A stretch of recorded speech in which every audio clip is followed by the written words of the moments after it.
अगला अगला जो हमारा है फाइंडिंग कोफिशिएंट्स। फाइंडिंग, इसके ऊपर मैंने कुछ क्वेश्चन करा चुके हैं। और फाइंडिंग कोफिशिएंट्स, कोफिशिएंट्स, कोफिशिएंट पूरा अच्छे से लिखने में नहीं आ रहा है। फाइंडिंग कोफिशिएंट्स, फाइंडिंग कोफिशिएंट इन लिमिटिंग एक्सप्रेशन। तो अब ये क्वेश्चन कैसा बनता होगा, इसमें होगा क्या ना, सीधे एग्जाम्पल देते हैं, इसमें थ्योरी वोरी तो ज़्यादा है नहीं। कुल मिला के बस बात इतनी है कि आपको कोई एक्सप्रेशन दे देगा, एफ ऑफ एक्स होगा, नीचे जी ऑफ एक्स होगा, बोल देगा उसकी कोई फाइनाइट लिमिट आती है, और फिर इस एफ ऑफ एक्स में बहुत सारे कॉफिशिएंट्स होंगे, वो बोल देगा इन कॉफिशिएंट्स को बताओ क्या है। तो अभी देखेंगे तो समझ में आ जाएगा आपको। एग्जाम्पल लेते हैं, जैसे सपोज ये क्वेश्चन है, limit x tending to 0 sine 3x minus a x plus 5x square minus b x cube upon 3x square plus a x cube plus d x की power 4 is a finite number. मतलब ये exist करता है तभी तो finite number है। Then find a b and d, ये आपको बताना है। अब देखिए, पहले तो ये लिमिटिंग वैल्यू है क्या, पहले तो 7 इंडिटरमिनेंट फॉर्म में से सबसे पहले तो लिमिट अगर एग्जिस्ट करना है और फाइनाइट नंबर की वो बात कर रहा है तो इसका मतलब वो इंडिटरमिनेंट टर्म भी है। और यहाँ तो हालांकि देखो बन रहा है, क्योंकि एक्स आप जीरो रख दो तो नीचे भी जीरो आ रहा है, यहाँ भी जीरो आ रहा है। अब कई तरीके हैं इस क्वेश्चन को सॉल्व करने के, इस क्वेश्चन को करने के कई तरीके। देखिए अगर ये फॉर्म की बात करूं तो ये 0/0 की फॉर्म है, और इसको क्वेश्चन को करने के कई तरीके हैं। इस क्वेश्चन को करने के एक तरीका तो एलोस्पिटल लगाते चलिए आप, एक तरीका तो वही है, ठीक है ना। और दूसरा तरीका ठीक है, दूसरा तरीका ये सीरीज वाला जो मैं अभी बताने वाला हूँ आपको। तो देखिए इस क्वेश्चन में क्या होगा, मैं क्या करता हूँ, देखो नीचे पॉलिनोमियल है, इसका मतलब साफ इशारा है कि ऊपर भी पॉलिनोमियल होगा तो लिमिट इजी हो जाएगी। अब ये तो ट्रिग्नोमेट्रिकल है, लगाओ सीरीज, और एक्स तो जीरो पे जा भी रहा है, तो साइन की सीरीज क्या होती है, x minus x cube upon factorial 3 plus x की पावर 5 अपॉन फैक्टोरियल 5। तो एक्स की जगह 3x रख देंगे तो कितना हो जाएगा, 3x माइनस 3x का क्यूब अपॉन फैक्टोरियल 3। बस इतना ही ठीक है। क्यों मैं बोल रहा हूँ इतना ही ठीक है, क्योंकि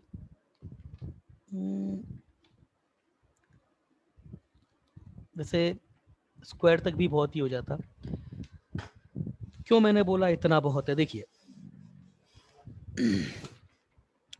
अब मैं बात करूं x की, तो x मेरा जीरो पे ट्रेंड है, तो आप बताइए इस पूरी टर्म्स को इसके साथ रिप्लेस किया जा सकता है। मैंने आपको बताया था x अगर जीरो पे टर्म ट्रेंड करता है तो जो सबसे इफेक्टिव डिग्री होगी या फिर डोमिनेटिंग टर्म होगी वो x की लीस्ट पावर डोमिनेट करती है।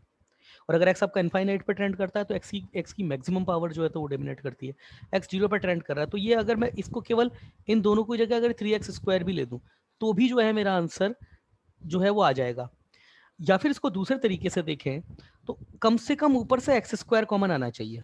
समझना इस बात को, कम से कम ऊपर से एक्स स्क्वायर कॉमन आना चाहिए, क्योंकि अगर ऊपर से एक्स स्क्वायर कॉमन नहीं आया तो नीचे से एक्स जो है वो रह जाएगा। अगर एक्स कॉमन आता है तो इसके पास भी एक्स रह जाएगा, इसके पास भी एक्स रह जाएगा, इसके पास भी एक्स रह जाएगा।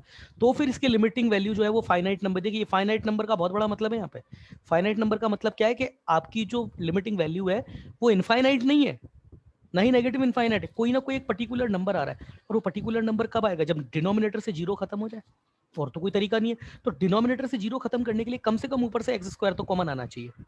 तो इसीलिए मैंने क्या ना, देखिए यहाँ पर मैंने एक्स क्यूब तक लगा दिया, एक्स एक्स की पावर 5 तक लगाने की मुझे जरूरत नहीं है। अगर आप लगा भी देंगे तो भी फाइनली आपका आंसर तो आएगा ही सही। तो मैं तो नहीं लगाऊंगा, क्योंकि मुझे पता है एक्स स्क्वायर तक ही कॉमन निकालना है, तो एक्स स्क्वायर तक ही एक्स की क्यूब आ गया। 3x तक नहीं लगा सकता था क्योंकि एक्स स्क्वायर कॉमन निकालना है, तो ये आ गया। आगे ए की ये a इंटू एक्स, इसमें तो कुछ होगा नहीं, 5x² minus b x cube upon वही limit x tending to 0 3x square. अगर मैं इसकी जगह 3x स्क्वायर भी लिख दूँ ना तो भी आंसर आ जाएगा मेरा a x cube plus d x की पावर 4। अब देखिए मैं यहाँ पे कॉफिशिएंट क्लब कर लेता हूँ, मतलब x का कॉफिशिएंट अगर देखूंगा तो x का कॉफिशिएंट यहाँ से 3, यहाँ से माइनस है, 3 माइनस है। अब अगर मैं x स्क्वायर का कॉफिशिएंट देखूँ तो x स्क्वायर का कॉफिशिएंट तो सॉरी x स्क्वायर का कॉफिशिएंट तो यही आ रहा है केवल 5x स्क्वायर, और तो कुछ आएगा नहीं। एक्स क्यूब का कॉफिशिएंट जरूर आ जाएगा, ये रहा एक्स क्यूब, और एक्स क्यूब का कॉफिशिएंट अगर मैं देखूंगा तो मेरे पास आएगा माइनस एक्स क्यूब, लिख देता हूँ तो ये बी आएगा, और यहाँ से कितना आएगा 3 3 ज़ा 9 3 ज़ा 27 प्लस का 27 अपॉन फैक्टोरियल 3 वो की 6 होता है, और अपॉन में 3x square plus a x cube plus d x की पावर 4। अब तुम बताओ दीदी कि अगर ये फाइनाइट नंबर है तो क्या होगा, क्या होना चाहिए, आप बताओ क्या होना चाहिए, अपने कॉमन सेंस से जवाब दो कि अगर ये फाइनाइट नंबर है तो अब ऊपर होना क्या चाहिए, बताइए क्या होना चाहिए। नहीं पता। अगर ये एक फाइनाइट नंबर है ना तो कम से कम एक्स स्क्वायर कॉमन आना चाहिए, मगर एक्स स्क्वायर तो कॉमन इसमें से तो आ नहीं रहा, ये तो एक्स स्क्वायर है नहीं। इसका मतलब क्या है कि ये अगर फाइनाइट नंबर है इसका मतलब ये टर्म जीरो है। नाउ समझ में आई बात, फॉर फाइनाइट हाँ। लिमिट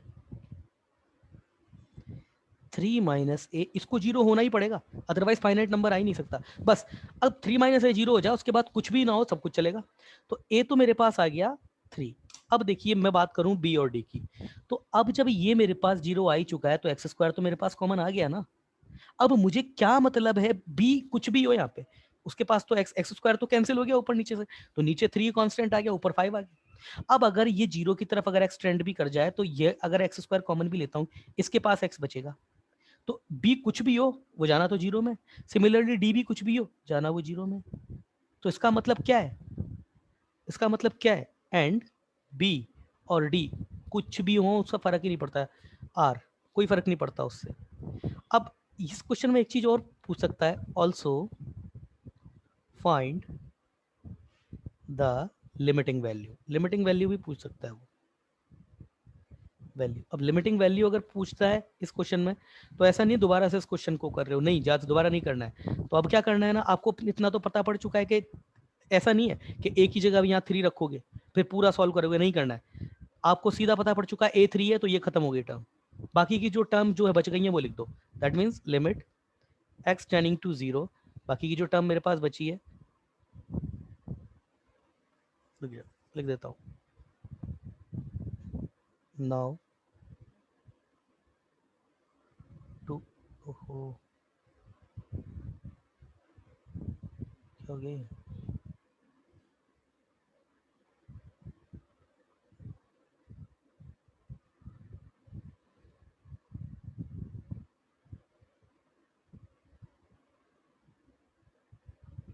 ठीक है। Now to find limit put a equal to 3, और a इक्वल टू 3 जैसी रखेंगे ये तो खत्म, limit x tending to zero कितना हो जाएगा 5x square minus x cube b plus 27/6, बस इतना ही। नीचे कितना आ जाएगा 3x स्क्वायर, इसके अलावा अगर और मैं किसी को भी ना लिखूँ तो भी चल जाएगा, मगर एक ही जगह रख दिया 3 तो 3x क्यूब, डी तो कुछ भी हो एक्स की पावर 4, ऊपर नीचे से एक्स स्क्वायर कॉमन लेकर के लिमिट अप्लाई कर दीजिए, तो ऊपर बचेगा 5 नीचे बचेगा 3, बाकी ये भी जीरो ये भी जीरो सब जीरो, तो आंसर यही है आपका। तो ऐसे करते हैं इस क्वेश्चन को, एक आध क्वेश्चन और देख लेते हैं इसी तरीके पर। एग्जाम्पल से limit x tending to zero, ऐसे क्वेश्चन मैंने कल दिए भी थे, करने के लिए भी दिए थे, आपने करे नहीं। A cos x plus b sine x minus 5x plus c x square, c x square कैसे लिखें आप, c x square c x और ये इसका स्क्वायर, हाँ अब ठीक। और इसका जो डिनोमिनेटर है वो है 7x³ plus 8x raise to the power. तो देखिए इस तरह के क्वेश्चन को करने का एक तो एल हॉस्पिटल रूल से ही बताएंगे। अब नीचे आपके पास एल्जेब्रिक टर्म आ रही है, लाइक पॉलिनोमियल आ रहा है, ऊपर से भी पॉलिनोमियल बनाओ, तो क्या लगा रहा हो, सीरीज लगाओ, लिमिट x टेंडिंग टू 0। देखो सीरीज ये अगर is a finite number, sorry is a finite number, then find क्या है यहाँ पे a, b, c and also find limiting value. Limiting value भी बताइए। तो देखो कैसे होता है सॉल्यूशन, लगाओ सीरीज लगाओ, तो a cos x के, अच्छा देखो ऊपर से x³ कम से कम कॉमन आना चाहिए, तो उसका मतलब मैं x³ से बड़े कॉफिशिएंट के लिए सीरीज नहीं लगाऊंगा, तो ये हो जाएगा मेरे पास 1 minus x square upon factorial 2। अगला x की पावर 4 आता है, कोई जरूरत नहीं लगाने की, x³ भी कट होना चाहिए कम से कम।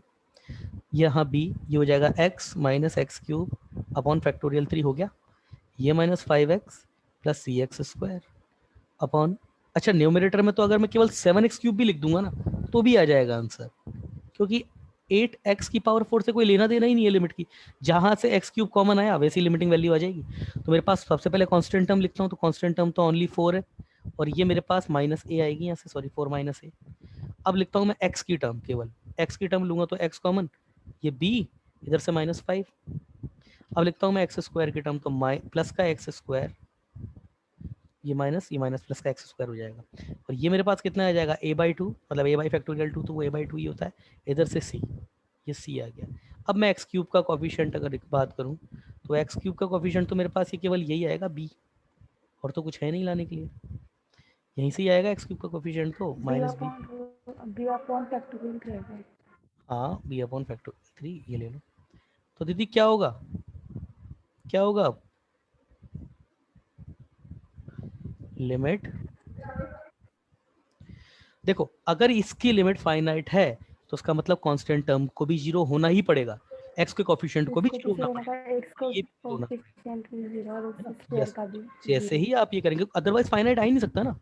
4 minus a equal to 0, b minus 5 equal to 0, और a/2 plus c equal to 0। देखो a इक्वल टू 4 आ गया यहाँ से, b इक्वल टू 5 आ गया, और c कितना आ गया, c की जगह वैल्यू रखो -a/2, मतलब -2, -2, c इक्वल टू -2 आ गया, हो गया क्वेश्चन आपका। अब वो बात करता है लिमिटिंग वैल्यू पूछने की, तो बस यहीं से ही, ऐसा नहीं सारी वैल्यू यहाँ रख के चेक कर रहे हो, नहीं, फॉर लिमिटिंग वैल्यू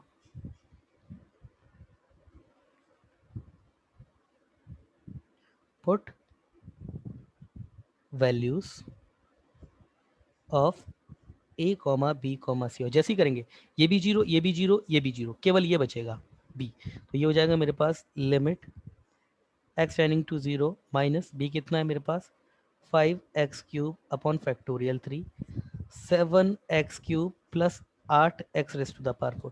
डिनोमिनेटर में तो हमेशा जो लीस्ट टर्म है ना x टेंडिंग टू 0 पर, तो केवल लीस्ट टर्म को मतलब डिनोमिनेटर से हमेशा डोमिनेटिंग टर्म ले लोगे, काम हो जाएगा इस तरह के क्वेश्चंस में, है ना। और जैसे ही x³ कॉमन आएगा आपके पास limiting value -5 upon 7 factorial 3, yes यही आंसर होगा आपका, ठीक है ना, यस यही आंसर होगा। अच्छा मैंने आपको कहा था कि ये क्वेश्चन उससे भी हो जाते हैं एल हॉस्पिटल से, तो कैसे होते हैं देखिए, जो पुराना क्वेश्चन था ना अभी थोड़ी देर पहले किया था उसको मैं करता हूँ, sin 3x minus ax plus 5x square minus bx³ upon 3x square plus 9x³ plus d x की power 4 is a finite number, then find a, b, c, यही क्वेश्चन था। तो देखिए एल हॉस्पिटल से कैसे होते हैं, एल हॉस्पिटल से ये देखो क्यों हो रहा है, क्योंकि 0/0 की फॉर्म बन रही है, और अगर ये 0/0 की फॉर्म बन गई है तो एल हॉस्पिटल काम करेगा। अच्छा पहला टर्म क्या होता है ना, कई बार ऐसा होता है कि नीचे 0 आ रहा होता है या फिर ऊपर 0 आ रहा होता है, दोनों बार 0 नहीं बन रही होती है, हो सकता है आपका, अगर ये फॉर्म कुछ ऐसी होती, जैसे सपोज मान के चलो यहाँ पर ये डी कांस्टेंट होता, अब अगर डी कांस्टेंट होता और सपोज ये इधर से ए भी कांस्टेंट होता, मान के चलो ये ए कांस्टेंट होता, तो एक तो मेरे पास ऐसे ही आ जाती, एक इक्वेशन तो मेरे पास ऐसी आ जाती क्या, कि x इक्वल टू 0 पर, या फिर चलो बेटा यहाँ पर ये x ले लो, जो भी था x की पावर 4 ही है, ए अपन अगर ऊपर कांस्टेंट होता, तो एक इक्वेशन तो पता है यहीं से आ जाती, क्योंकि न्यूमरेटर डिनोमिनेटर 0 हो रहा है, और अगर यहाँ पे लिमिट अप्लाई करी जा रही है तो ये आपके पास इंडिटरमिनेंट फॉर्म भी होगी। तो ऐसी कौन सी इंडिटरमिनेंट फॉर्म होती है जिसका डिनोमिनेटर 0 होता है, केवल 0/0? इसका मतलब x इक्वल टू 0 पर ऊपर भी 0 आ रहा होगा, तो x इक्वल टू 0 पूरे में रख के इक्वल टू 0 कर देते, तो इसका मतलब साइन 0 माइनस ए प्लस 5 इंटू 0 का स्क्वायर प्लस या फिर माइनस बी 0 का क्यूब इक्वल टू 0, तो यहाँ से a इक्वल टू या minus a equal to 0, simply एक रिलेशन आ जाता है। एक इक्वेशन तो ऐसे भी निकाली जाती है। दूसरा, एलोस्पिटल लगा करके तब तक इक्वेशन 0 बनाई जाती है जब तक फाइनाइट नंबर नहीं आ जाता। तो यहाँ पर तो खैर ये x है, तो 0/0 की फॉर्म बनी रही है, तो पहली इक्वेशन तो मिलेगी नहीं। अब लगाओ एलोस्पिटल, तो लिमिट x टेंडिंग टू 0, तो जैसे ही लगाऊं तो ये cos 3x और ये 3, ये माइनस का a प्लस का 10x minus 3bx square upon में कितना आएगा 6x plus 27x square plus 4dx cube. अब देखो आप, डिनोमिनेटर आपका क्या बन रहा है, डिनोमिनेटर आपका 0 बन रहा है, और ये एक फाइनाइट नंबर है, तो उसका मतलब ऊपर भी 0 बन रहा होगा, तभी तो फाइनाइट नंबर है। भैया x 0 पर ट्रेंड कर रहा है, न्यूमरेटर 0 बन रहा है, और न्यूमरेटर 0 बन रहा है, और अगर ये फाइनाइट नंबर है तो उसका मतलब 0/0 फॉर्म बन रही होगी, क्योंकि अगर ऊपर कांस्टेंट बन गया तो फिर तो ये इनफाइनाइट हो जाएगा, तो इसका मतलब ऊपर भी 0 बन रहा होगा। फॉर फाइनाइट लिमिट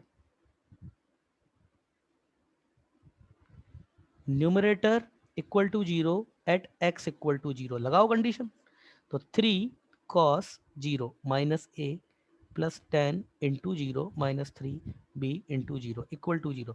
देखो यहाँ से आ गया मेरे पास 3 और ये cos 0 1 minus a equal to 0, तो a इक्वल टू 3 आ गया, देखो यहीं से ही आ गया ना, a इक्वल टू 3 आ गया। अब जैसे ही a इक्वल टू 3 आ जाता है, इसी में ही रख दो अब, मतलब दोबारा क्वेश्चन स्टार्ट करो यहाँ से, सेकंड स्टेप से a की वैल्यू रख दो, limit x tending to 0 3 cos x minus 3 plus 10x, क्योंकि ये टेक्निक तब ज़्यादा फ्रूटफुल है जब वेरिएबल कम से कम हो, तो जो वेरिएबल आइडेंटिफाइड होते जाते हैं उनको रखते चलो क्वेश्चन में, 3x square upon 6x plus 27x square plus 4dx cube. अब देखो अब क्या है, अभी भी 0/0 फॉर्म बन रही है, भाई 0/0 ही तो बन रही है ना, अभी तो हमने निकाले, तो अभी भी 0/0 बन रही है, लगाओ फिर से एल हॉस्पिटल, तो limit x tending to 0 3 cos x का माइनस 3 sin x, माइनस 3 का हो गया 0 और प्लस का ये 10 रह गया, माइनस ये 6bx अपॉन क्या बन गया, ये आपका बन गया 6 प्लस 54x प्लस ये कितना हो गया 12dx स्क्वायर। अब देखो आप, अगर x इक्वल टू, अब मैं अगर 0 रख देता हूँ, तो x इक्वल टू 0 रखती तो ये तो 0 हो गया, न्यूमरेटर में तो मेरा क्या बन गया, न्यूमरेटर में तो मेरे पास 6 आ गया। अब कोई रेस्ट्रिक्शन नहीं है कि ऊपर आपका 0 बने या ना बने, तो जैसे ही आप x इक्वल टू, ये x होगा, सॉरी ये x होगा, अब जैसे ही x इक्वल टू 0 रखते हैं, ऊपर से आपके पास क्या आ जाएगा, ये भी गया, ये भी गया 10, तो इसका मतलब आपकी लिमिटिंग वैल्यू तो सबसे पहले लिख लो, x टेंडिंग टू 0, तो ये 0 प्लस 10 माइनस 0 अपॉन 6 प्लस 0 कितना आ गया 5/3। क्या दीदी यही आया था क्या आपका आंसर 5/3? क्या आपका आंसर 5/3 ही आया हाँ था क्या? तो 5/3 आ गया। अब प्रश्न उठता है सी और डी, बी और डी पर, तो बी और डी तो निकालने की जरूरत ही नहीं पड़ी ना, बी और डी निकालने की जरूरत ही नहीं पड़ी, इसका मतलब बी और डी के बारे में क्या कमेंट है, B D belongs to R, कुछ भी हो कोई फर्क नहीं पड़ता, ठीक है ना। इसके ऊपर मैंने बहुत अच्छे अच्छे क्वेश्चंस दिए हैं, कल जो मैंने आप भी थी उस वक्त क्लास में जब मैंने कराए थे, तो कुछ और क्वेश्चन भी कराए थे मैंने इसके ऊपर जो बेस्ड है, ठीक है।